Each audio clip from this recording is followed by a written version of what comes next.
Então, pessoal, boa tarde. Vamos iniciar mais uma aula do curso de Relações Étnico-Raciais e Currículo, com o módulo 2, Povos Indígenas no Brasil, né? História dos Povos Indígenas no Brasil. E vamos receber hoje a presença que eu chamaria de uma presença luxuosa, de muito privilégio, da professora Regina Maria Monteiro de Abreu. É uma referência no estudo de povos indígenas, sobretudo no que diz respeito à memória e patrimônio.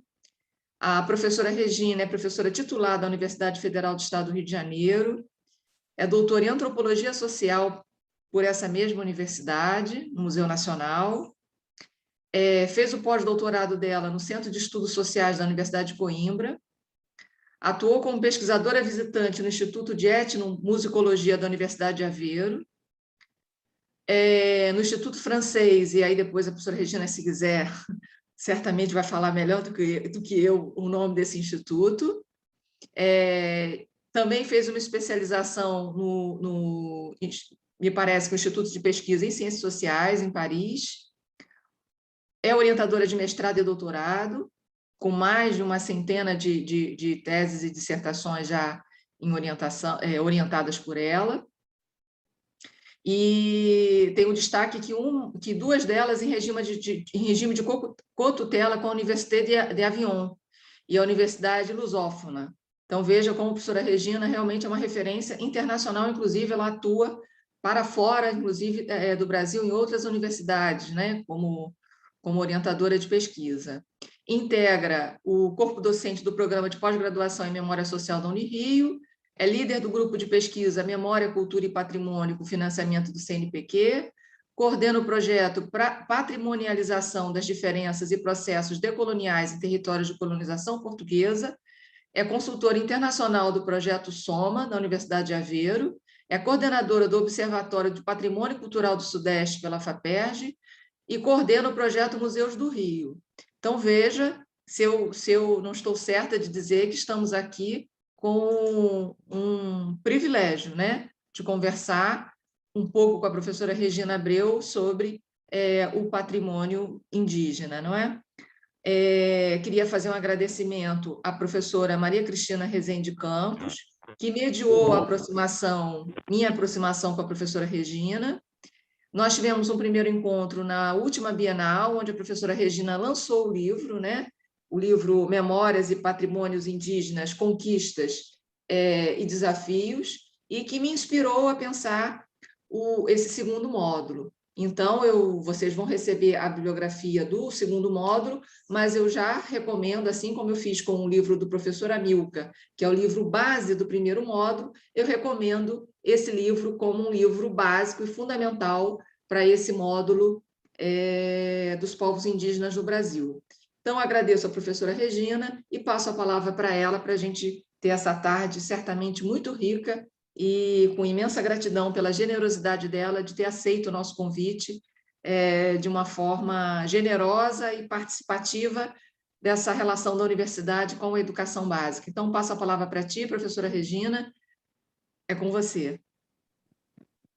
Boa tarde a todas, a todos. É um prazer enorme, muito elogiada aí com a apresentação. Na verdade, a gente faz muita coisa, então já passamos por muitas etapas na vida, né? Construindo aí o processo, né? Eu fiquei muito contente assim com o convite, né? Porque esse livro, né? O Memórias e Patrimônios Indígenas, Conquistas e Desafios, é uma reunião de algumas dissertações e teses que eu e o professor Bessa, José Ribamar Bessa Freire, organizamos, né? Orientamos, né? Então, são orientandos nossos. E eu sempre acho importante, assim, quando a gente orienta um trabalho, né? Que esse trabalho vá para o mundo, né? E muitas vezes um orientando de mestrado, doutorado, muitas vezes não consegue publicar, né? Assim, então, eu acho, assim, sempre que eu posso, eu faço isso, assim, né? Reunir os trabalhos numa publicação. Eu gosto muito de fazer esse tipo de organização, assim, que junta as pessoas, porque eu acho também que os nossos trabalhos são coletivos, né? Eu acho que nós trabalhamos em rede, é tudo coletivo, ninguém é individual, né? Ninguém é autor sozinho, né? A gente está aqui construindo no coletivo. E eu gosto muito, assim, desse trabalho com a educação e com a educação básica. Eu acho que é fundamental isso.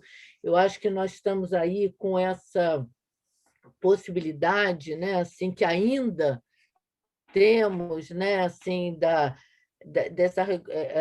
do estudo da história e cultura indígena, né, que foi regulamentado pela Lei 11.645, de 2008, né, que criou a obrigatoriedade do ensino da história e da cultura indígena na escola. E eu acho que isso é uma conquista fundamental que nós precisamos assim lutar por isso, manter isso, né? Porque é muito importante. A gente vê muitas vezes assim crianças que só ouvem falar do índio no dia do índio, né? Aí é o dia do índio, bota aquelas peninhas na cabeça, sai fazendo e tal e daí, né? Assim, e aí, como é que é? Assim, o que que se ensinou em relação às culturas indígenas, né?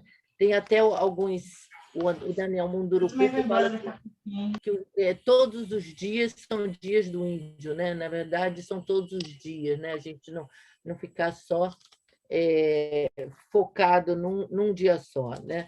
Bem, eu fiquei pensando aqui, né, em trazer para vocês, né, quer dizer, esse trabalho que a professora Cristiane citou, né, na verdade, são temas mais específicos, né? E como é uma coletânea, tem alguns trabalhos mais aprofundados, outros não tanto. Assim, ele é muito diversificado, né? E como a professora Cristiane colocou, assim, é interessante porque tem um pouco de tudo, né? Tem patrimônio, tem museu, tem a história de coleções, tem a questão indígena no século XIX, a questão também da ditadura militar, né? De acervos, né? Que contam assim também de problemas que os indígenas sofreram nessa época histórica. Então, assim, um caleidoscópio de questões. Mas eu fiquei pensando assim, que talvez o mais importante assim, para a gente contar, eu até parar assim, um PowerPoint, mas depois fiquei pensando que talvez o melhor fosse assim, conversar, sabe? Porque eu acho que o professor é, é, assim, ele precisa mais de referências assim de trocas, né, do que exatamente assim a gente ficar pontificando questões, né? Porque hoje, né, a gente sabe que está tudo aí na internet, né? Mas o grande problema é saber buscar, né? O grande problema é como é que eu chego lá, o que que eu leio, o que que eu busco, né? O que que eu dou para meus alunos, né? Então, eu acho que melhor são as referências, né? E aí depois eu posso passar todas essas referências assim, que eu fiquei buscando, né? É mais Porque, ou por menos enquanto, assim que a gente... acho que entrou uma...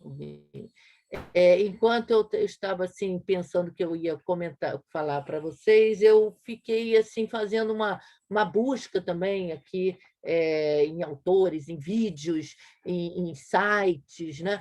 E aí nesse sentido, assim, o primeiro trabalho assim que é um trabalho forte, assim, que eu acho importantíssimo, e é uma pena que eu esteja aqui junto com o professor Bessa, que é meu grande parceiro nesse trabalho com patrimônios indígenas, né? Porque o Bessa é um professor que vem trabalhando com o indigenismo há muitos e muitos e muitos anos, né? Então, ele é muito mais gabaritado e qualificado para falar desse tema do que eu, né? Eu sou uma antropóloga, né? Como todo antropólogo, o antropólogo sempre dá o seu pitaco na questão indígena, né? Está sempre ali estudando e inclusive porque trabalha na graduação, né? Assim, fala, os povos indígenas são, vamos dizer, o nosso outro maior, né? Quer dizer, nós temos essa sorte de ter no Brasil, né, mais de 200 etnias, né, línguas indígenas diferentes, vários grupos assim, e podemos ter essa diversidade cultural, né, que os povos indígenas representam, né? Mas, assim, eu acho que o Bessa tem um texto que eu acho assim, que é primoroso, e eu queria voltar a esse texto, porque ele traz algumas questões assim bem fundamentais, que destrói um pouco, para destruir um pouco certos preconceitos e certas falas que ficam cristalizadas na nossa sociedade, né? Não sei se vocês sabem, né, mas assim, talvez assim nós sejamos assim um dos povos mais preconceituosos com relação aos índios, né?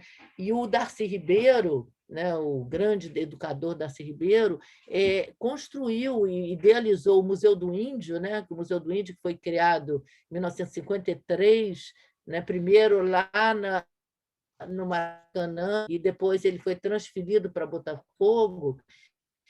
Criou esse museu com um lema, né? Um museu contra o preconceito, né? Então ele falava assim: eu vou criar um museu onde as crianças, os jovens possam entrar e aprender que os nossos indígenas são culturas ricas, né? Diversificadas, que os indígenas brasileiros, porque tinha um preconceito na época assim, que dizia assim: o índio brasileiro é pobre, assim, não tem nada de interessante, porque se ainda fosse assim, os astecas, os incas, os maias, né? Assim, mas os índios brasileiros assim, é uma pobreza. Então, esse preconceito que eu acho que continua na nossa sociedade, né? De achar que o índio é pobre, né? Pobre culturalmente, pobre assim, em termos materiais, né? Quer dizer, que é assim, como se fosse uma ralé da sociedade, né? Eu acho que isso ainda continua existindo, né?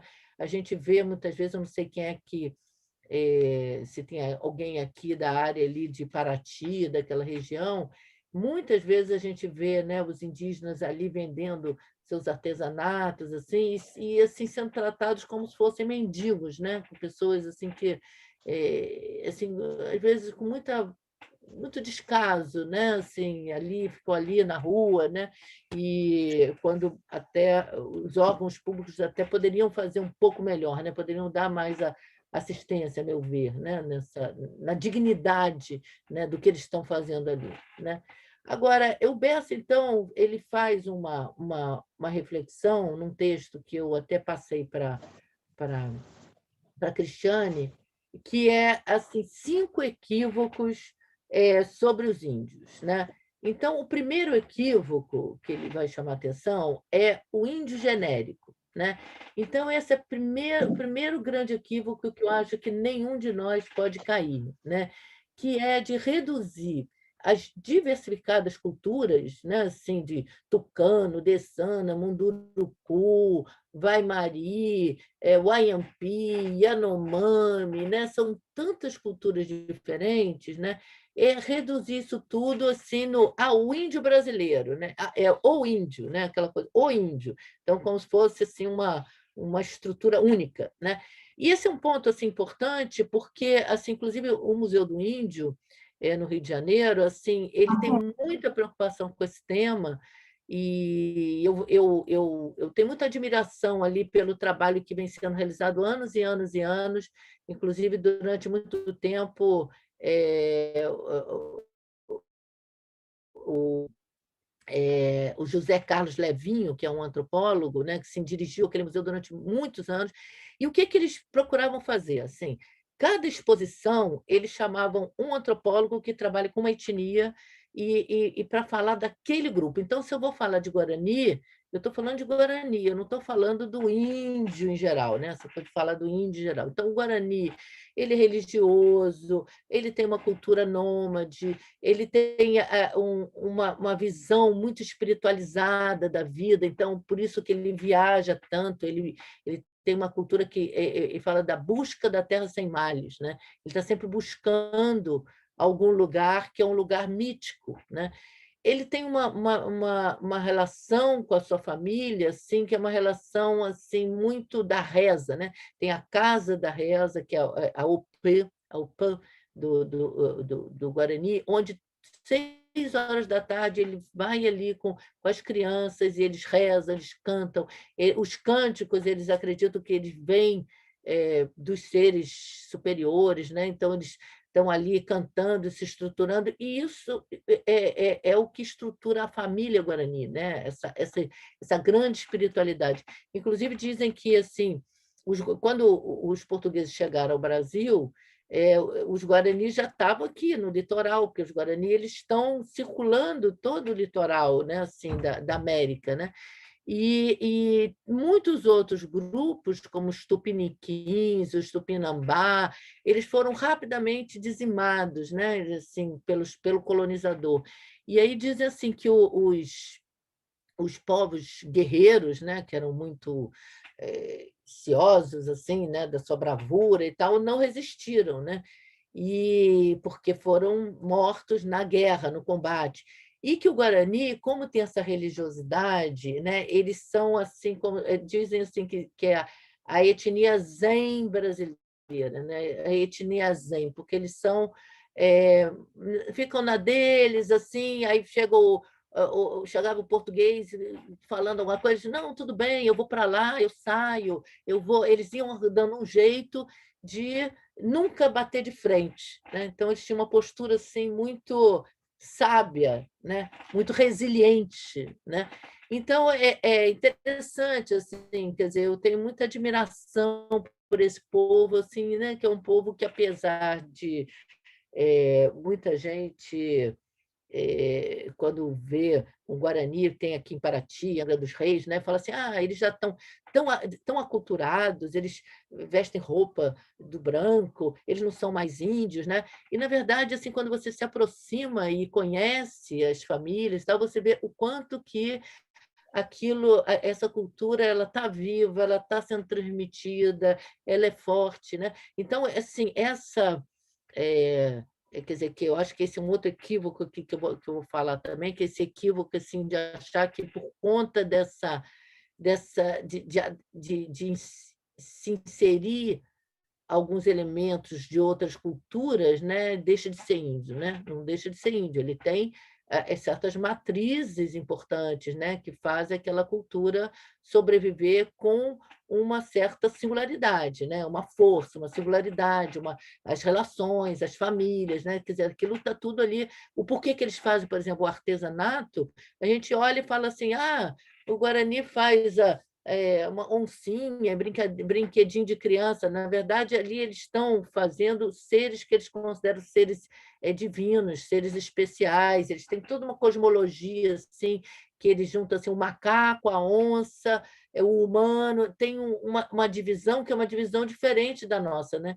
Nós classificamos humanos, não humanos, nós colocamos assim um sistema de classificação que é os animais domésticos, os animais ferozes, né? Então, temos um sistema de classificação. Eles têm outro, que é muito ligado na cosmologia, né? Com os animais mais próximos do sagrado, né? Então, aliás, os povos indígenas têm essas cosmologias que orientam essa cultura terrena, né? Porque, na verdade, os povos indígenas eles estão sempre encompassados pelos mitos, pelos ritos, por essas cosmologias religiosas, né, que orientam a vida deles na Terra, né? Então eles não se pensam enquanto seres apenas terrenos, eles se pensam enquanto seres que estão nessa roda, né?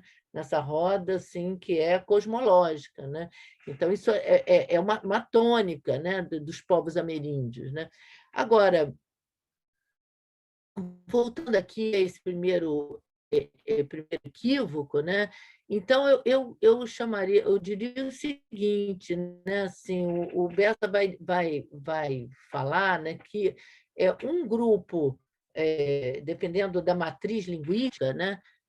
Do tronco linguístico, ele seis, né? Então são grupos que têm matrizes linguísticas muito diferentes. E aí eu vou até depois passar para vocês, aí já entrando no âmbito das referências, a gente tem algumas instituições que vocês, professores, têm que entrar quando se trata de povos indígenas. Uma é o Instituto Socioambiental, o ISA. O ISA tem um site maravilhoso, muito bom, que eles têm arquivos para baixar, tem livros, tem material didático, né? E eles têm ali toda uma reflexão sobre as matrizes e os troncos linguísticos indígenas. Porque o que caracteriza a divisão das etnias, né? Quer dizer, nós temos no Brasil dois grandes troncos linguísticos, né? Quer dizer, um é o tronco tupi e o outro é o tronco macro-G, né? E tronco tupi e macro-G é como se fosse assim chinês e inglês, entendeu? Assim, bem, no tronco tupi nós temos vários grupos, várias línguas, né? Então tem vários grupos que vêm, né, assim, desse tronco, né? Então a gente tem, por exemplo, os índios Kaiowá, Yandeva, Assurini, os Assana, Guajajara, né, que são etnias, grupos do tronco tupi, né? Já no tronco macro-G, né, nós temos assim, os Chavantes, Xerente, os Cangangue, né, e vários outros, né, Munduruku, né? Então, esses grandes troncos é que definem assim, um pouco as famílias, né? As famílias indígenas, as diferenças. Então, entrando lá no site do ISA, do Instituto Socioambiental, isso está muito bem explicado. Inclusive, eles citam um livro de um linguista que se dedicou a fazer esse mapeamento, que é um dos maiores livros, dos livros mais importantes sobre esse tema, né, do multilinguismo indígena. O livro se chama Línguas Brasileiras para o Conhecimento das Línguas Indígenas, e o autor é Airon da Linha Rodrigues. Eles são Loyola, São Paulo, 1986. Depois eu posso passar para vocês. Bem, além desses dois grandes troncos, existem algumas famílias isoladas, né? Então, tem um grupo de famílias isoladas que não tem a ver com nenhum desses grandes troncos, mas que, por exemplo, tem os Cadiveu, os Canoê, os Gabi do Oiapoque, né? No Oiapoque, a gente tem os povos Caribe, que ficam ali próximo à Guiana Francesa, e são povos muito singulares, né? E você tem também ali os Wayampi, que são povos assim próximos, mas que não são a mesma família, né? Então, isso é muito interessante, né, para a gente pensar, né, assim, e quando a gente se aprofunda nesse tema das diferenças linguísticas, né, assim, das famílias, dos troncos, a gente percebe assim que é realmente um absurdo essa coisa de falar assim, é índio, todo mundo é índio, como se fosse uma coisa só. O índio brasileiro, né? Então, é um equívoco essa coisa do dia do índio brasileiro, botar a peninha e pronto, acabou, né? Que a gente vai até ver, né? Assim como, por exemplo, os Wayampi, eles usam uns cocares que eles caçam umas aves que tem toda uma simbologia, umas são mais importantes que outras, então um pode usar uma ave, a outra, sabe? Então, isso não é algo assim, só colocar uma peninha na cabeça, entendeu? Assim, isso tem a ver com um sistema cultural do grupo, né? Então, assim, só para a gente situar aqui assim, essas grandes diferenças, né? Então, quer dizer, o ISA, no Instituto Socioambiental, está lá assim, né, mostrando são mais de 200 etnias, falando mais de 100, quase 200 línguas diferentes, né? Inclusive, gente, assim, eu acho que outro aspecto importante também, um site importante para vocês entrarem, é o site do Museu do Índio, porque eles têm um centro de documentação indígena que é um dos mais completos do Brasil. Eles fazem um trabalho atualmente que é um trabalho que o Bessa, inclusive, está muito envolvido, que é o patrimônio linguístico, o patrimônio de línguas indígenas brasileiras, né, no Brasil, né? Então, eles estão mapeando toda essa diversidade de línguas e isso está sendo objeto de uma patrimonialização pelo Instituto do Patrimônio Histórico e Artístico Nacional, IFAM, né? Quer dizer, então, assim, patrimonializar as línguas indígenas como um grande patrimônio aqui no Brasil. Bem, quer dizer, há relatos assim, né, de quando se chegou aqui ao Brasil, os portugueses chegaram, né, os relatos é que eram faladas mais de 700 línguas, né? Então, assim, era assim, houve muitos grupos, né, que foram extintos, né, que se acabaram, que morreram, né? Então, o que nós temos hoje, grupos indígenas, é o que conseguiu resistir, né, por vários trabalhos de indigenistas, de vários grupos, né, que foram defender os povos indígenas, e aí a gente tem aí a figura antológica aí do Rondon, que está no nosso livro, né, porque o Rondon era um militar, né, um engenheiro militar, e ele vai para o interior do Brasil para colocar as linhas telegráficas. Ele não foi por conta de povos indígenas. Na ocasião, havia alguns empresários assim que achavam assim: os índios não servem para muita coisa e tal, então é melhor assim se passar pelo território dele, tudo bem, a gente passa e tal, coloca lá o telégrafo, se morrer, morreu. Eles não estavam muito preocupados com os povos indígenas. E o Rondon, entrando em contato com aqueles grupos, ele fala: não, são seres humanos, ele tinha essa visão humanista, né? Que ele era um positivista, humanista, e ele fala a frase célebre, né? Morrer se preciso for, matar nunca, né? Então era a frase que ele fala assim muito ligada à defesa dos povos indígenas. E ele vai então fazer um trabalho nesse momento aí da virada do século XIX para o XX, que era assim: quando ele encontrava um grupo indígena, ele vai pedir apoio às ordens religiosas, né? E na época, a ideia era transformar os povos indígenas em trabalhadores nacionais. Então, assim, se eles, quer dizer, havia essa discussão assim, se eles permaneceriam indígenas ou se eles virariam trabalhadores para os empreendimentos nacionais, né? Então, essa é uma discussão, é um debate que, inclusive, hoje está sendo reatualizado, né? Hoje, de novo, está se atualizando esse debate. E aí eu quero chamar a atenção, né, que foi só em 1988, com a Constituição de 88, que, assim, com muita luta dos grupos indígenas, né, eles conseguiram, na Constituição, né, um artigo que determina que eles têm os direitos à autodeterminação, que eles têm direito para decidir a sua vida, né? Então, que eles são povos originários, que eles têm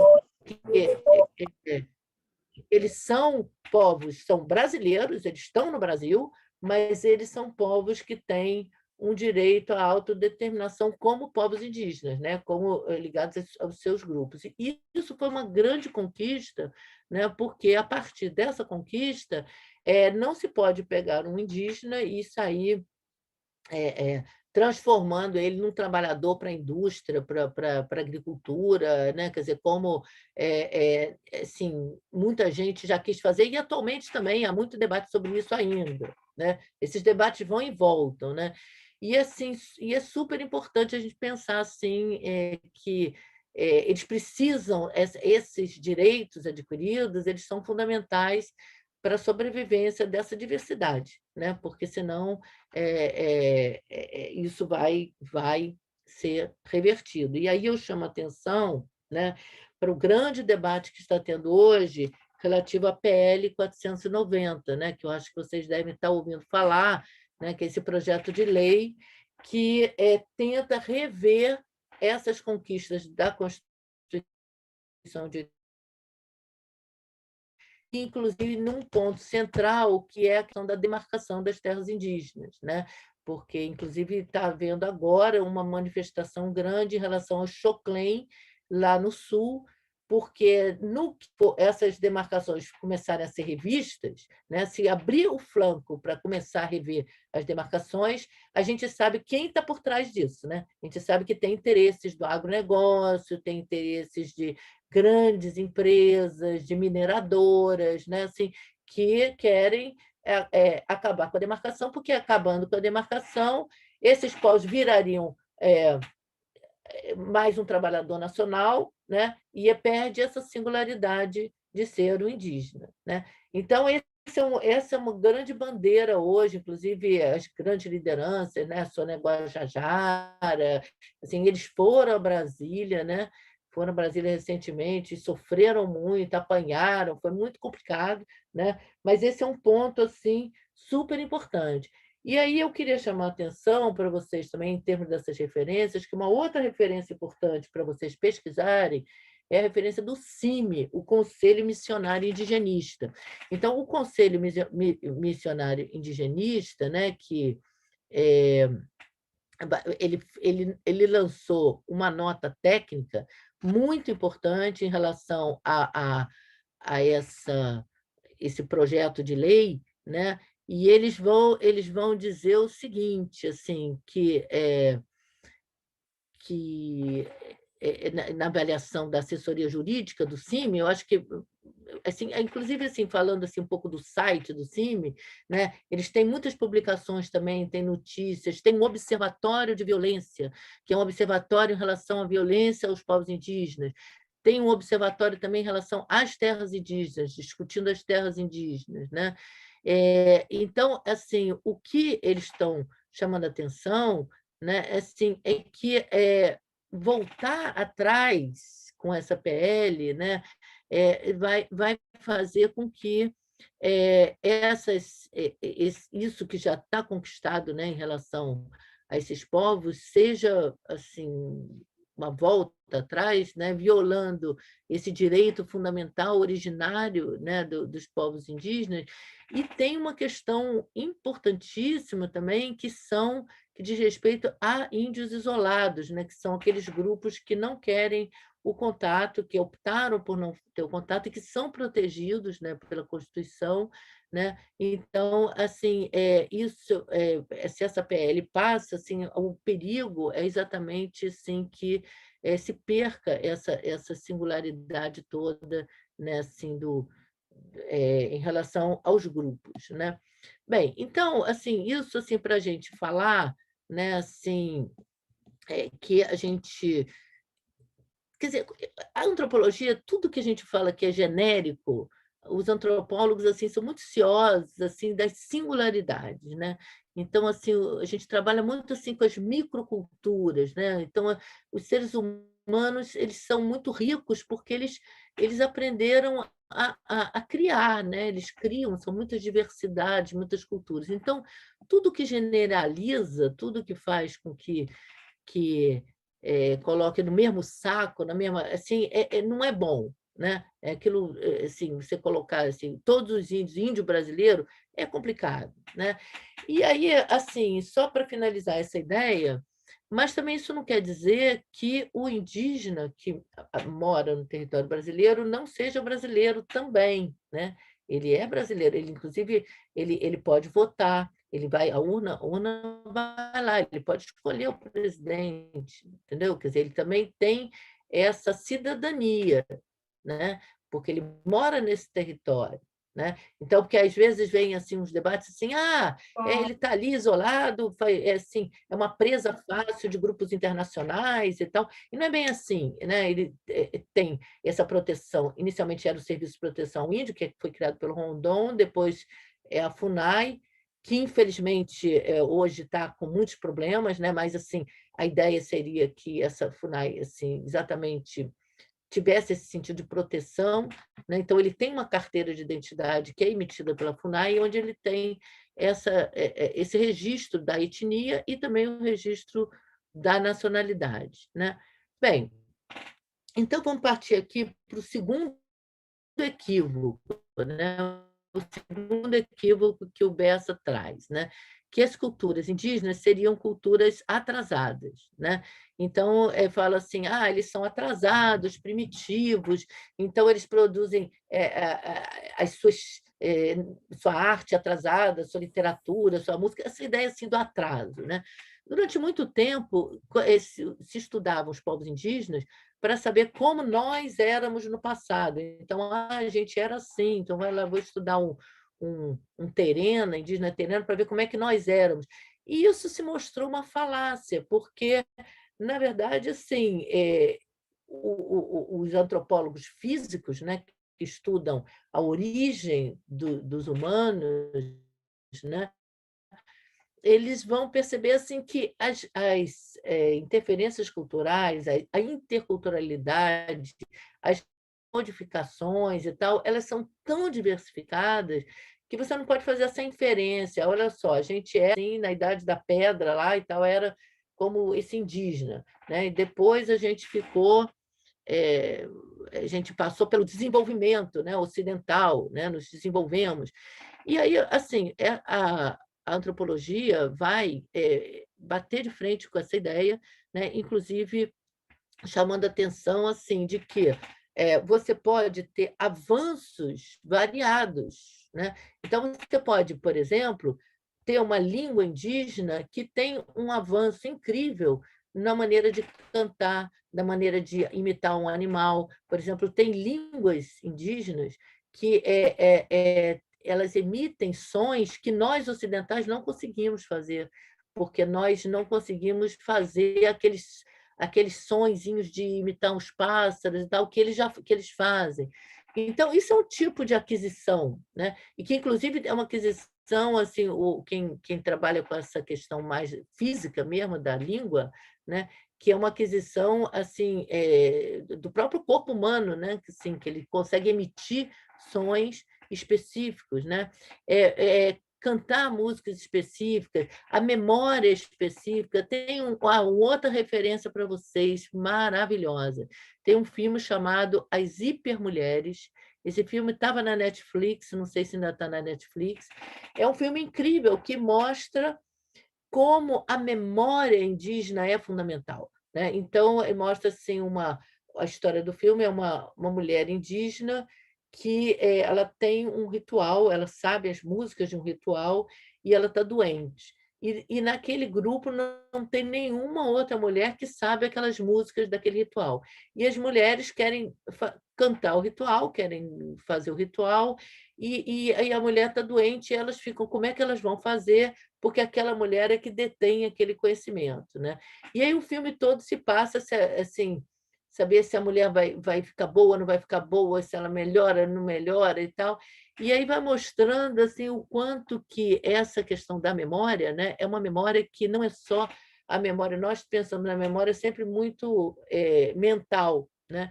Então, enfim, a indígena fica boa, ela começa a cantar e organiza o grupo, e elas começam a cantar e dançar, e aí você vai percebendo assim, o quanto que há uma memória corporal, né? Uma memória da dança, uma memória dos gestos, uma memória assim né? Assim, então, e elas vão assim crescendo naquele trabalho todo, naquela aquisição, né? Do processo do ritual. E o filme assim, é incrível, porque mostra assim, vai crescendo o número de mulheres, no final tem assim, centenas de mulheres assim, enormes, fortes, e o ritual é um ritual de inversão, quando elas pegam os homens e colocam os homens para fazer tudo que elas querem, sabe? Então os homens passam a ser assim meio escravos delas, sabe? E o filme mostra assim esse momento assim assim, de uma assim, uma grandiosidade assim das mulheres, né? Tanto que o nome é esse, as hipermulheres. Então ali a gente vê assim que incrível, né? Essa assim como aquele grupo tem um desenvolvimento de corpo, de dança, de coordenação motora, né? Então isso é um tipo de desenvolvimento. Né? A gente tem que sair desse modelo ocidental que só considera desenvolvimento o PIB, né? O PIB, aquela coisa da economia, né? Então, hoje há muitos autores que vêm debatendo, até os autores chamados decoloniais, né? Que é assim, para a gente aprender com as culturas. Por exemplo, uma outra questão importantíssima é a questão dos conhecimentos tradicionais. Né? Então, hoje, o IFAM, que tem um programa de patrimônio imaterial, né, tem no seu programa uma vertente que são os conhecimentos tradicionais sobre plantas, ervas medicinais. Né? E esses conhecimentos tradicionais estão, na maior parte, na mão de indígenas, né? Eles têm conhecimento sobre certos usos de plantas, de ervas, né? Assim, e aquilo é muito importante até para a ciência moderna, né? Assim, tem muita gente de olho ali na Amazônia por conta desses conhecimentos. Bem, então, assim, essa ideia de cultura pobre, inferior, atrasada, né? Quer dizer, eu acho que é algo importante para desmistificar com os alunos, né? Assim, e mostrar que uma língua ela pode ser muito rica, né? Então, assim, mesmo que assim, aparentemente o grupo parece um grupo pobre, né? Porque não está numa estrutura, numa posição privilegiada na sociedade, ele pode ter outros tipos de riqueza, né? Outro aspecto assim da riqueza indígena, né, que eu já falei, a religiosidade, né? Então, esse aspecto da religiosidade, esse universo do pajé. Hoje se fala muito sobre isso. Aliás, outra referência para vocês, assim, importantíssima, que eu acho que todo mundo já conhece, mas eu gosto de falar de novo, é o Ailton Krenak, né? O Ailton Krenak tem um último livro que é os 5 ideias para adiar o fim do mundo, né? E ele está falando disso, né? O quanto que é importante essa questão da espiritualidade, né? Dessa relação com a natureza, a relação com a terra, de você ter essa noção, né, assim, do tempo, da sazonalidade, do movimento das águas, assim, que tudo isso nós ocidentais somos pobres nisso, né? Nós ocidentais, para saber que tempo vai fazer amanhã, a gente coloca no clima-tempo, né? Um indígena ele tem outras referências, né, para saber se vai ser estação chuvosa ou seca e tal. Ele lida com a natureza de uma outra maneira, né? Ele tem outras referências, né? Então, isso é um saber, né? É um saber importante, um saber mais intuitivo, né? Um saber mais físico mesmo, né? Bem, então a gente entra aí no terceiro grande equívoco, né, que o Bessa chama atenção, que é a questão das culturas congeladas, né? Então, esse é um ponto assim que eu acho que é muito importante trabalhar com os alunos, né? Porque os alunos muitas vezes falam assim: ah, ele não é mais índio, ele já está usando tênis da Adidas, ele já está usando roupa, ele usa relógio, isso não é mais índio, né? E aí, assim, essa ideia de que como se existisse um índio autêntico, né? Então, o índio autêntico tem que ser aquele com cocar na cabeça, tanguinha e tal. E aí o Bessa fala que, assim, pois é, quando a gente, enfim, os portugueses chegaram aqui, eles eram de um jeito, depois eles mudam, nós todos vamos mudando, né? A mudança é como se você quisesse que a pessoa de uma certa cultura ficasse congelada, né? Então, o Bessa até fala assim, por exemplo, nós brasileiros, nós nos vestimos com jeans, calça jeans, com tênis e tal. Nenhuma roupa dessa foi inventada pelos brasileiros, né? É, assim, por exemplo, o jeans é americano, né? O tênis também, quer dizer, a gente tem muitas influências. Então, dizer assim, não, eu não sou brasileiro porque eu uso calça americana, entendeu? Então, não tem nada a ver, né? Então, a mesma coisa. E é interessante a gente perceber assim, os usos que os indígenas fazem desses objetos que eles vão adquirindo, né? Então, tem toda uma economia própria, toda uma relação, né? Se vocês olharem assim, eu até indiquei um filme do Museu do Índio. O Museu do Índio tem vários desses pequenos filmes também que são interessantes para passar em sala de aula, né? Assim, que mostram assim, essas apropriações. Então, como é que o indígena se apropria de algum objeto, né? E, por exemplo, a sandália havaiana, ou o calção, eles gostam, às vezes, de roupa de futebol, né? Inclusive, hoje tem no Xingu um campeonato de futebol, que é uma Olimpíada de futebol, dos povos indígenas. Então, isso é uma apropriação de um esporte que, aliás, não é brasileiro, né? Porque futebol é inglês, né? Vem lá da Inglaterra, né? Então, a gente tem que pensar que a cultura ela é assim, ela viaja, ela circula, né? E a gente fala muito aqui na antropologia da interculturalidade, né? Nós somos seres interculturais, nós estamos o tempo inteiro trocando, nos apropriando de alguma coisa e dando alguma coisa, né? Assim, então, nós não ficamos congelados, né? Então, acho que isso é muito importante, porque eu já ouvi isso em sala de aula diversas e diversas vezes, assim, uma coisa complicada mesmo, né? Fala assim, mas agora eles estão ouvindo música, estão ouvindo hip hop, estão ouvindo funk, estão ouvindo música brasileira, né? E é interessante, assim, quando você vai numa aldeia indígena, né, você acha assim, não, isso tudo está entrando e virou uma bagunça, agora assim, estão dançando forró, estão bebendo, né? E aí você percebe, assim, por exemplo, quando eu estive entre os índios, eu estive no Xingu, entre os índios Yalapiti, na época, o grande cacique Aritana, né? Aritana, que faleceu de Covid esse ano, um grande cacique. Na época, sim, eles estavam recebendo muito material da escola intercultural bilíngue, né? Porque o Ministério da Educação tem um projeto de escola intercultural para os povos indígenas. E tinha muita música chegando, então tinha música popular e tal. E aí o cacique falou assim que estava um pouco preocupado, porque eles já estavam recebendo muita música de fora, e ele ficava preocupado para manter a musicalidade do grupo. Então, ele mesmo, cacique, com mais os outros, lideranças, eles vão regulando isso, né? Então, ele fala, trabalhar assim, mais o nosso ritual. Então, vamos fazer o nosso ritual, vamos cantar a nossa música. Agora, assim, mas não é uma coisa assim, vou proibir, vou proibir. Então, não entra mais música produzida pelo branco, né? Não, eles, por exemplo, as pessoas falam, as miçangas, né? As miçangas não eram indígenas, né? As miçangas, aliás, assim, as miçangas vêm lá daqueles países, lá da Tchecoslováquia, assim, originalmente vêm desses países. E é incrível como é que, quando elas chegaram, elas começaram a ser apropriadas.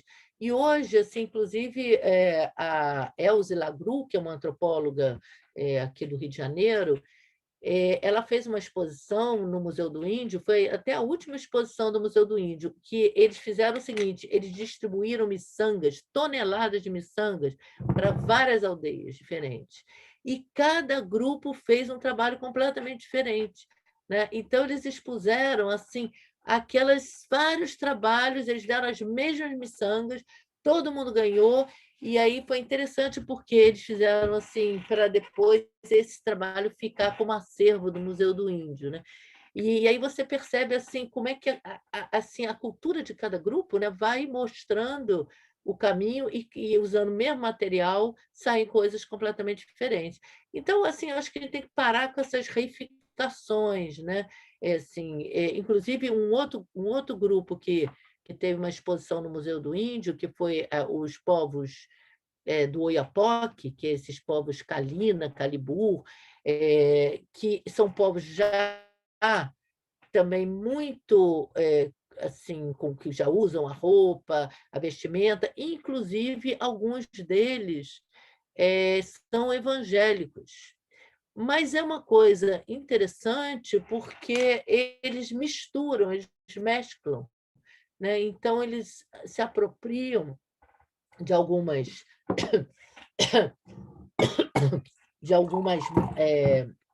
marcas do evangélico, mas não deixam de cultuar suas próprias entidades. E aí, a exposição que teve no Museu do Índio, você via assim, uns objetos incríveis, assim, porque era, por exemplo, uma cruz cheia de penas, ornada de penas. Assim. Então, é já uma reapropriação né, de religiões e tal, e sim. Agora, é claro que existem também grupos que se convertem, né, que se convertem e aí deixam de ser grupos indígenas. Existem esses limites, né? Existem esses limites. Existem também aqueles que ficam no limbo, né? E aí ficam assim em situações limítrofes. Por exemplo, os índios Guarani Kaiowá, do Mato Grosso, são indígenas que ficam muito, têm uma influência muito forte, né, de culturas não indígenas, e aquilo vai gerando problemas na comunidade, como alcoolismo, suicídios, né? Então, existem também, né? Quer dizer, então, assim, alguns grupos conseguem se apropriar e ter uma sabedoria e lidar com isso. Outros, às vezes, ficam sendo manipulados, né? Então, isso existe. Mas, assim, daí você ditar uma regra, né? Ah, então está usando roupa de branco, é branco. Então, se eu colocar uma roupa indígena, eu sou indígena. Não é assim, né? E eu acho que isso é uma visão assim preconceituosa, né? E aí eu acho que é muito importante essa discussão da interculturalidade. Inclusive, assim, eu até selecionei um texto que depois eu passo para vocês, porque tem alguns autores, por exemplo, tem um autor mexicano, o Nestor Canclini, que trabalha com esse conceito de interculturalidade, né, mostrando como, assim, várias culturas, essas relações vão se dando, né? E eu acho que é bacana, assim, em sala de aula, trabalhar com isso, entendeu? Mostrar, assim, assim vários grupos que vão trocando, né, assim, elementos das suas culturas, né? Então, acho que esse é um ponto, assim, que talvez a gente possa trabalhar mais em sala de aula, né? Bem, e aí tem o outro equívoco, né, que o Bessa fala, que é os índios pertencem ao passado, né? Então a gente fala assim, eles assim, a tradição deles é primitiva porque não segue o paradigma ocidental. Então a gente acha assim que só o paradigma ocidental que é o adiantado, que é o civilizado, que é o que presta, né? Então, assim, a gente não valoriza, né, assim, esses grupos porque coloca eles no passado. Então, inclusive, assim, vocês que são professores, assim, tem muitos livros de história, né, que colocam assim o índio no passado. Então, assim, quando chegou o português tinha índio, né? Então o índio aparece lá, né? Aí depois, na história do Brasil, o índio desaparece. Né? Você vai estudando a história do Brasil, tem muito livro de história que é assim. Né? Então, eu acho que a gente tem que pegar né, quer dizer, os livros mais recentes que discutem com essa ideia, né, e que continuam a acompanhar os grupos indígenas, né, e não colocar eles assim, os donos da terra, os primeiros, os primórdios.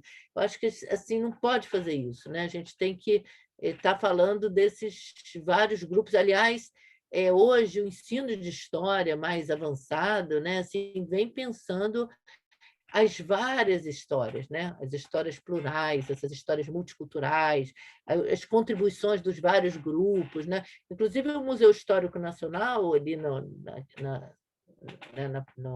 centro da cidade, eles hoje estão com uma exposição muito mais arejada, em que eles trazem assim, essas várias contribuições, mostra a contribuição da população africana, negra, população dos vários grupos indígenas. Eles tentam fazer isso, né? Sair dessa história, só dessa história política, ou essa história do Estado, essa história que, né, assim, que privilegia, né, assim, os portugueses que constroem esse Estado-nação brasileiro, contando a história do Estado-nação, e falar também das várias histórias dos grupos sociais e culturais que estão aqui no nosso território. Né?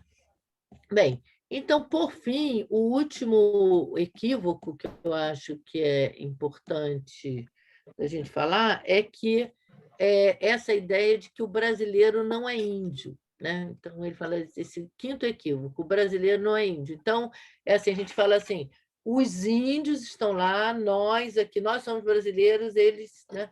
E aí, assim, se a gente pensar, né, nós fomos formados né, por essas três grandes matrizes, né, que são várias culturas europeias, né? Todos nós temos aí espanhol, italiano, alemão, português e tal, tem uma mistura de matrizes que não são só genéticas, né? Mas são culturais, né? Temos diversas matrizes africanas, que eu acho que é outra questão, porque às vezes a gente fala assim, o negro, a contribuição do negro, a contribuição do índio, e a gente não pode generalizar, né? A gente tem que falar as contribuições dos povos europeus são diversas, as contribuições das matrizes africanas, tem aí sudaneses, iorubás, nagôs, jejes, né, bantus, né? Foram muitos grupos, né? Quer dizer, como vieram pessoas escravizadas, né? Muitas vezes eles não viam como grupos, mas eles tinham essas origens, e essas origens vão trazer elementos culturais que permanecem, né? Que vão se apropriar. E as matrizes indígenas também diversificadas. Então, pensar assim que eu gosto de pensar assim, porque hoje a gente está num mundo muito segmentado, né? E com muitas nós estamos vivendo uma era assim de muitas tensões, assim, né? Então, que as pessoas se colocam em lugares de fala muito ao outro, né? Então, meu lugar de fala é branco, mulher branca, o outro é negro, indígena, e eu prefiro pensar, né, nessa pluralidade. Cada um de nós é uma pluralidade, né? Porque o país também é feito dessas pluralidades, né? Então, eu acho que esse é um outro ponto assim que é super importante para a gente não cair nesses lugares reificados, cristalizados, né? E trabalhar essa ideia assim de múltiplas influências, múltiplas trocas, né? Múltiplas possibilidades que vão se fazendo o tempo todo, né? Eu acho que a gente precisa sair das polarizações, né? Eu acho que o Brasil está muito na polarização o tempo todo, né? Enfim, então eu acho que essas são os cinco equívocos. Eu acabei pegando esse texto do Bessa, né, assim, trazendo o Bessa aqui para perto da gente também, e assim, porque eu acho que é muito didático, eu acho que é bacana, eu acho que a gente tem que usar um pouco esses trabalhos assim é, que, que ajudam a pensar, né? E aí eu também queria dar como dica para vocês também, que eu acho que vocês já devem conhecer e tudo, eu acho que devo estar chovendo molhado, porque vocês são professoras e conhecem também as coisas, né? Mas assim, um autor que eu gosto muito que é o Daniel Munduruku, né? E o Daniel Munduruku tem vários trabalhos muito interessantes para educação básica, né? E ele tem um trabalho chamado Meu Vô Apolinário, que é um livrinho muito bonitinho, né? Que ele fala assim como ele, porque o Daniel ele tem uma ascendência indígena, mas ele tinha já uma inserção no mundo branco, vamos dizer assim, né? E aí como ele lidou com isso, essa ambivalência que muitos indígenas lidam, né? Que às vezes ficar entre culturas, entre lugares, né? E como é que ele se sentia às vezes assim, tinha um pouco de vergonha da ascendência indígena, né? Quando ele era criança e tal, e aí depois como é que ele vai recuperar a partir do avô, né, das memórias, assim, ele vai recuperando assim e valorizando essa ascendência indígena dele. E esse é um movimento que hoje vem se fazendo em muitos lugares, porque graças a eu acho que esse esforço todo da Constituição de 88, esse trabalho que antropólogos vêm fazendo, movimentos indígenas vêm fazendo, né? Então, hoje, assim, tem vários indígenas que antes tinham vergonha de ser índio, né? Então, a gente tinha, por exemplo, dizia-se que no Nordeste não tinha mais índio. Ah, o Nordeste não tem mais índio, porque no Nordeste houve muita repressão aos povos indígenas. Então, eles diziam, não, eu sou caboclo, eu sou caboclo. Então, aí vem esse nome, caboclo, né? Porque, na verdade, o caboclo era um pouco o indígena envergonhado indígena, né? Então, fala assim, não, eu já sou branco, já sou aculturado, eu não sou indígena. E hoje, esse movimento das culturas indígenas, tem vários indígenas que estão recuperando as suas identidades, né? Então, recuperando aquilo que estava ali debaixo do tapete, né? Estava lá escondidinho. Então, não, eu sou indígena, né?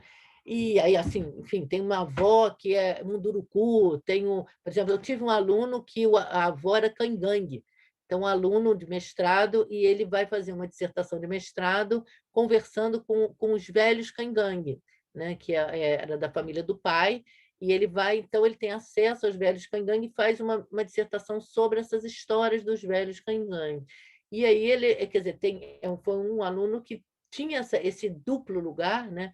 E ele assume essa identidade cangangue, né? A partir dessa vivência. E aí eu acho que é interessante pensar como é que esses indígenas vão circulando. Então, por exemplo, lá no Nordeste, hoje tem vários museus sendo criados, museus indígenas, que são, por exemplo, tem os Canindé. Os Canindé resolvem fazer um museu deles, né, assim, para falar da cultura deles, né? E vários outros grupos assim assumindo essa identidade indígena, né? E assim como assim, eles vão também circular nesses mundos, né? E vão estudar, né? E hoje nós temos indígenas indo para a universidade, fazendo pós-graduação, e aí vai falar assim, a indígena que se formou em medicina, não é mais indígena porque se formou em medicina? Não, ela fala assim, não, eu sou indígena,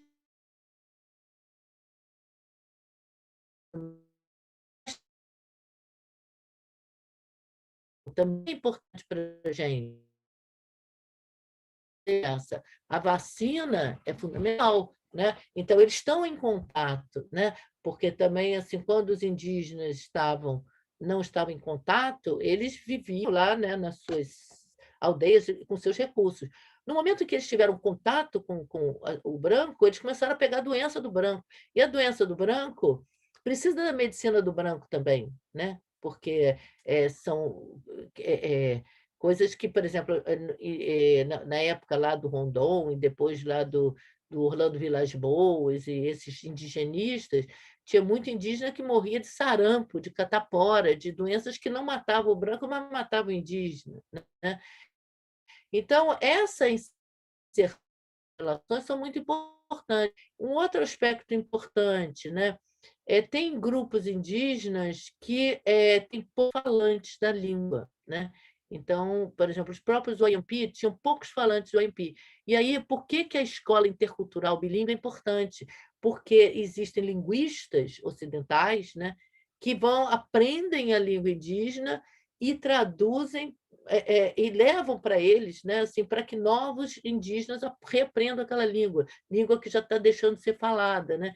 Então, essas trocas interculturais, elas estão acontecendo e são muito boas, entendeu? Não vamos pensar em coisas isoladas.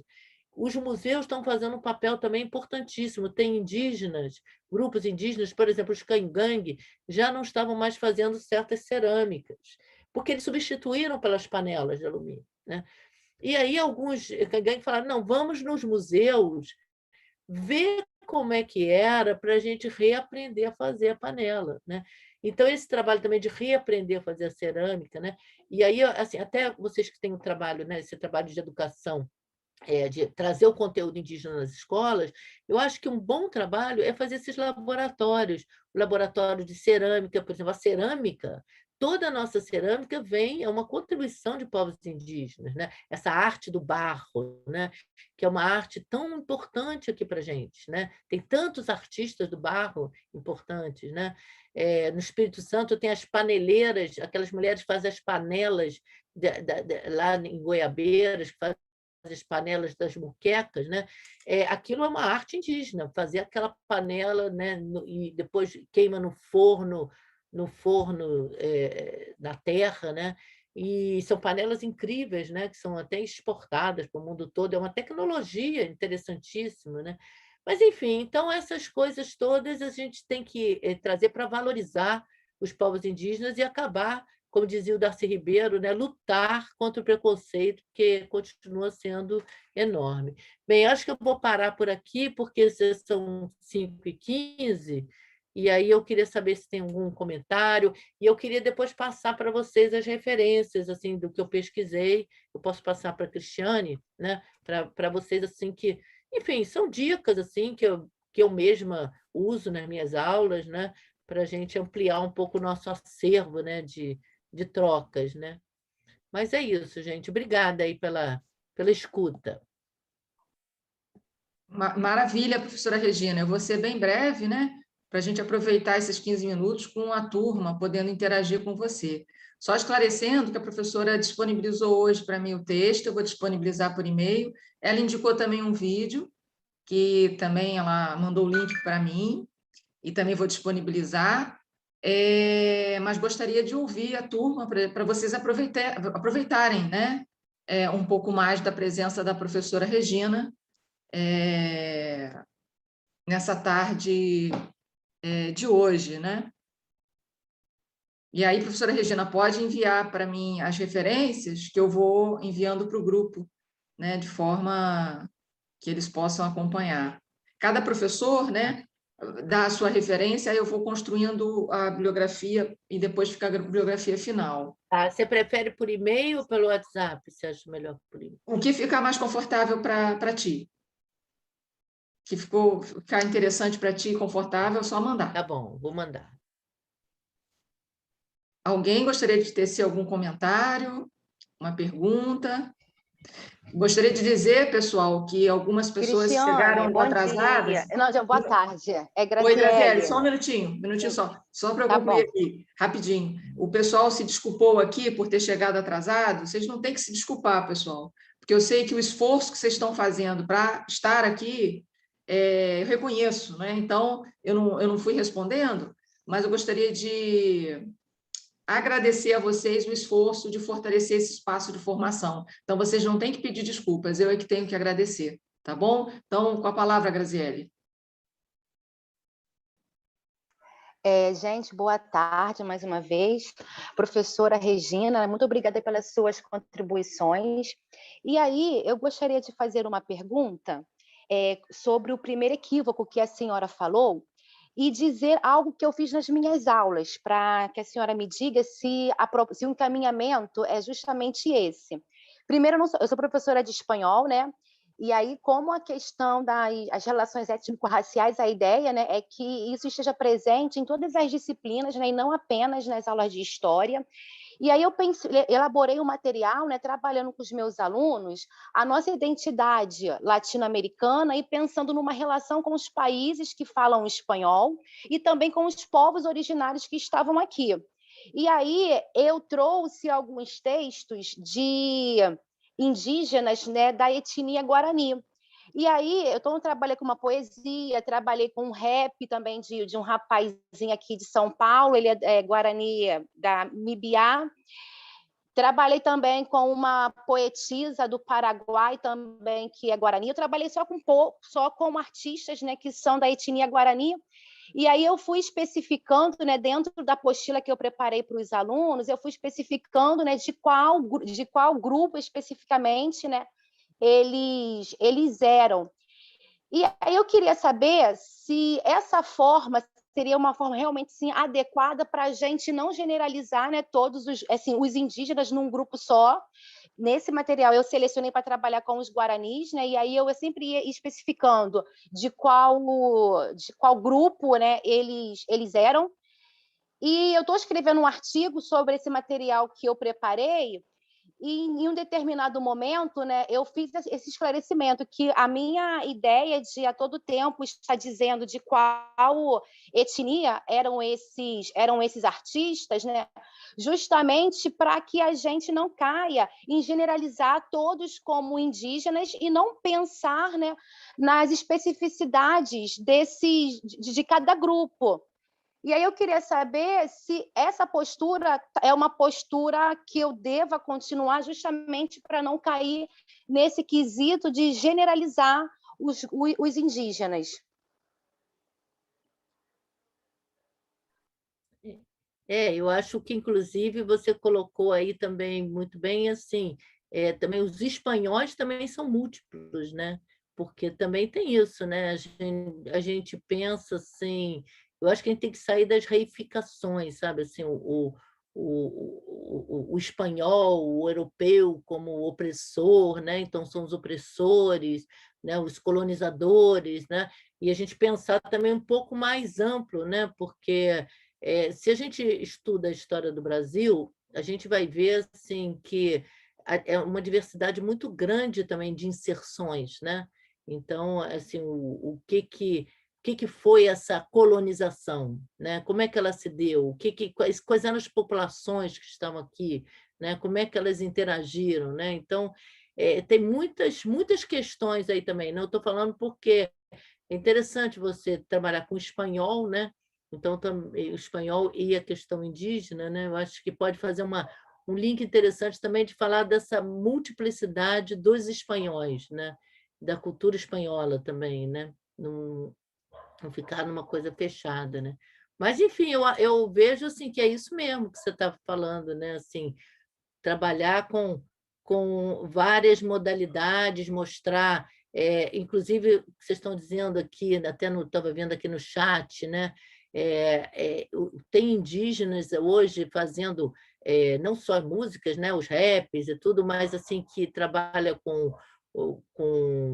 tem sites, páginas no Facebook, redes, né? Instagram, né? Então, tem muita coisa acontecendo, né? Tem juventudes, né? Tem várias juventudes diferentes, vários grupos, né? Então, tem, assim, é uma pluralidade mesmo, né?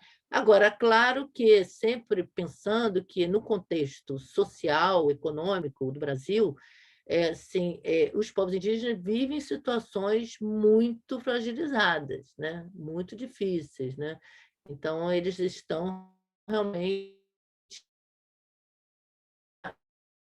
num, num lugar social assim muito fragilizado. Então, quer dizer, o fato de até os grupos jovens, né, fazem música e tal, mas com muita dificuldade, né? Muita dificuldade porque tem carências básicas, né, também, né? Quer dizer, eu estou querendo dizer isso assim, não estão no melhor dos mundos, né? Porque eu acho que enquanto a gente continuar nessa desigualdade social, a gente também não vai idealizar aqui e dizer assim, então o rap maravilhoso, não sei o quê. São jovens lutadores, batalhadores, mas que vivem muitas dificuldades, né? Então, socialmente, são atravessados por uma questão econômica, social difícil, né? São poucos os que conseguem assim fugir disso, né? Professora, queria também, né, sugerir para o grupo, eu vou colocar lá na bibliografia, mas eu tenho como referência também Manuela Carneiro da Cunha. Quando eu comecei a me envolver, né, com os estudos dos povos indígenas, eu assisti um vídeo que eu vou indicar também no curso, que é um produzido pela TV Cultura, onde a Manuela ela comenta, né, que não é pensar os povos indígenas nessa forma mais idílica, quase que mitológica, que de alguma forma o Darcy Ribeiro se aproximava, mas que é pensar a riqueza da cosmovisão indígena, não para trazer ela para a nossa realidade como uma nova hegemonia, mas pensar o quanto ela nos faz pensar em outras lógicas e possibilidades de pensar o mundo. A Manuela Canedo da Cunha hoje é uma das maiores antropólogas brasileiras, né? E ela tem um trabalho importantíssimo no Alto do Rio Negro, na Isso. Amazônia, onde ela, por exemplo, fez um estudo sobre a riqueza das mandiocas e do sistema de trocas de mandiocas. Então, ela mostra como os grupos, e ali são grupos indígenas, mas também tem grupos ribeirinhos, né? E assim, eles têm, por exemplo, na hora que é um casamento, então, o presente de casamento é você dá a mandioca, né? Então, tem a mandioca da minha família que dá para você plantar porque você casou com a minha filha, né? Então, assim, é uma troca assim, de um saber, uma riqueza agricultura. Isso, assim, ela conseguiu, com o estudo dela, que fosse patrimonializado, né? Que fosse registrado como o sistema agrícola tradicional do Alto Rio Negro. A devastação, a monocultura, né? Acaba empobrecendo essas riquezas, né? Os países andinos, ali no Peru, Colômbia, né? Assim, eles têm uma riqueza enorme de batatas, espécies de batatas. Então, a cultura também, quando a gente fala em cultura, é cultura agrícola também, né? A cultura não é só... A gente pensa, às vezes, cultura carnaval, samba... Não, cultura é o modo de produzir, o modo de fazer, o modo de comer, o modo de se alimentar, o modo de fazer uma casa. Outra questão riquíssima dos povos indígenas é a construção das casas. As casas são incríveis. Hoje que está se discutindo mudança climática, a questão ambiental, né? Eles têm formas de construção. Aquelas casas xinguanas são casas enormes, elas são arejadíssimas, assim, tem uma ventilação, moram famílias grandes, famílias extensas ali, e elas são construídas com uma tecnologia própria. Tem uma tecnologia, não é uma coisa de um casebre, não é qualquer coisa. Eu tenho até um livro aqui, deixa eu ver se está aqui, peraí. Aqui, ó. Está aqui na minha frente. Ó. Esse livro aqui, muito interessante, é a Tecnologia Indígena em Mato Grosso, Habitação. E ele trabalha com... Ele é um arquiteto até, né?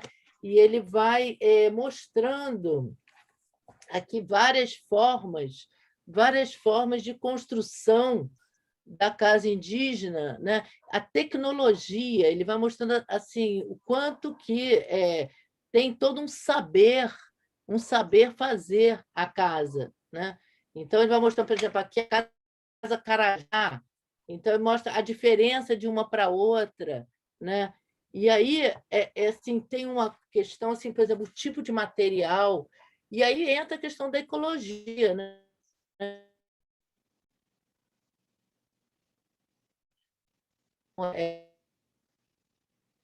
A ecologia, certas árvores, certas plantações, porque senão você não tem mais condição de fazer.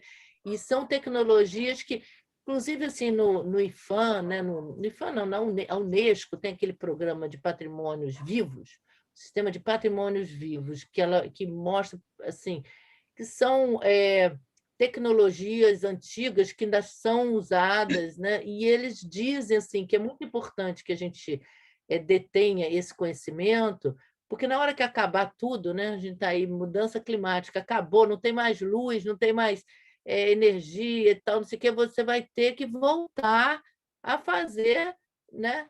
Daquela forma. Então, por exemplo, a questão, eu vi um filme desses tesouros humanos vivos da Unesco, que mostrava, por exemplo, a tecnologia de pintura feita por grupos indígenas que usam tintura de flores. Então, a flor, cor de abóbora, eles usam assim, para pintar, né, um tecido e tal. Então, quando essas tintas poluentes todas, entendeu? Assim, não puder, né? A gente, enfim, chegar um momento assim que desse colapso todo, né? Talvez a gente precise dessa tecnologia mais antiga, né? Que era assim, que não poluía, que era assim. Tem muita gente falando disso, né? Dessa questão de voltar a certos usos mais sustentáveis, né? Por exemplo, essa questão da construção, existem arquitetos hoje que falam da bioconstrução, a ecoconstrução, todos inspirados em tecnologias indígenas, né? Então, assim, é aí que volta essa questão também, né, de que eles não são atrasados, né? Eles têm muito para contribuir também, né? Sem dúvida. E eu lembro do Washington Novaes, que ele participou de um capítulo também de uma série, O Povo Brasileiro do Darcy, onde ele fala que os índios têm vontade de beleza, porque eles colocam beleza em tudo que fazem, né? No artesanato, no dia a dia. Então, essa vontade de beleza é algo que realmente nos mobiliza, um sentido de estar no mundo mais lúdico, mais artístico, né? Mais artesanal, com mais assinatura própria de cada um de nós, né? A gente está chegando ao fim, né? A professora Regina, ela dá aula também na Unirio, e ela tem uma aula daqui a pouquinho, então a gente combinou que 5h30 ela ia terminar esse encontro. E eu só queria trazer também como informação, a professora Regina trouxe, que a Manuela Carneiro da Cunha, ela sinalizou isso, da luta por patentear essa ciência indígena, né? Todo esse acervo da botânica daqueles povos ali do Alto do Rio Negro. Então, realmente, muito rica a sua aula, professora. Em respeito, então, ao seu horário, a gente vai começar a encerrar agradecendo, né, a sua generosidade de estar conosco, e uma aula incrível, né, que a gente teve hoje. E o que mais eu posso dizer, né? É que você trouxe muito desse estado de beleza dos povos indígenas e compartilhou conosco aqui nessa tarde. E agradeço aos meus camaradas que têm ajudado a construir esse espaço de formação.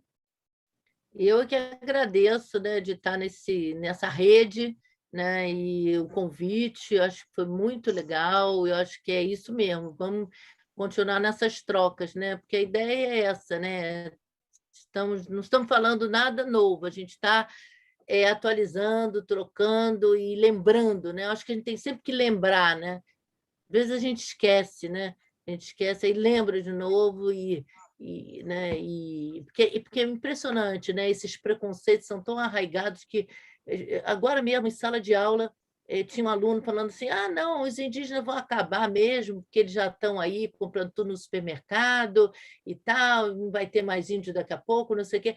Aí você pensa assim, puxa vida, né? Assim, isso é que eu tenho que lembrar de novo, vamos lembrar de novo, né? Então acho que a gente tem que estar sempre lembrando, principalmente assim, de que o mundo é mais rico se ele é plural, né? Se tem mais a oferecer, né? Esse mundo monocromático, monotemático, né? Assim, desse desenvolvimento ocidental, né? Assim, não leva a nada, né? Assim, leva ao adoecimento, né? Eu acho que essa riqueza, a gente ouviu uma palestra do Krenak, é maravilhoso, ler o Munduruku, aquelas histórias para criança, né? Essas histórias, eu acho que, né, ouvir um rap indígena, de um menino indígena que tem uma outra vivência, que traz outras coisas, isso nos enriquece, né?